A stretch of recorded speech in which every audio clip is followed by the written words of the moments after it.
بسم اللہ الرحمن الرحیم۔ خواتین و حضرات، السلام علیکم ورحمۃ اللہ وبرکاتہ۔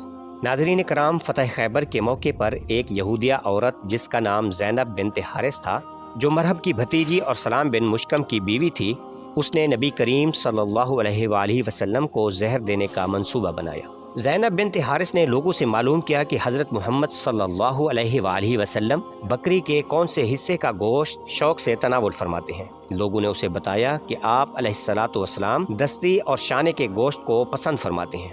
چنانچہ اس نے ایک بکری ذبح کی اور اس کی دستی اور دونوں شانوں کے بیچ میں انتہائی خطرناک زہر ملایا اور پھر بھون کر حضور علیہ الصلوۃ والسلام کی خدمت میں بطور ہدیہ بھیج دیا۔ مجلس میں نبی کریم صلی اللہ علیہ وآلہ وسلم کے ساتھ صحابہ کرام بھی موجود تھے۔ آپ علیہ الصلوۃ والسلام نے انہیں بھی کھانے کی دعوت دی تو حضرت بشر بن برا نے اس کھانے میں سے ایک لقمہ اٹھا کر کھایا۔ حضور علیہ الصلوۃ والسلام نے اس گوشت سے کچھ حصہ لے کر سامنے والے دندان مبارک پر رکھا تو فوراً صحابہ کرام سے فرمایا، اس کھانے سے ہاتھ اٹھا لو، کیونکہ اس گوشت نے مجھے خبر دی ہے کہ میں زہر آلود ہوں۔ حضرت بشر بن برا نے ایک لقمہ کھا لیا۔ وہ اپنی جگہ سے اٹھے بھی نہ تھے کہ ان کے چہرے کی رنگت سبز و سیاہ ہو گئی اور 1 سال بیمار رہ کر انتقال فرما گئے۔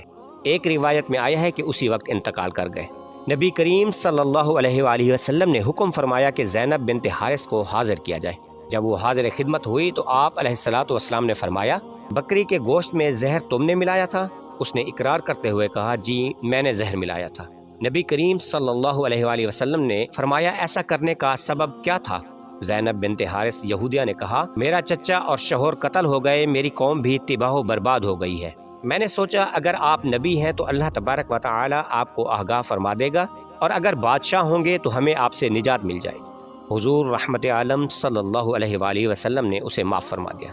اس واقعہ کے بعد آپ 3 سال تک حیات رہے، لیکن زہر کا اثر محسوس کرتے رہے۔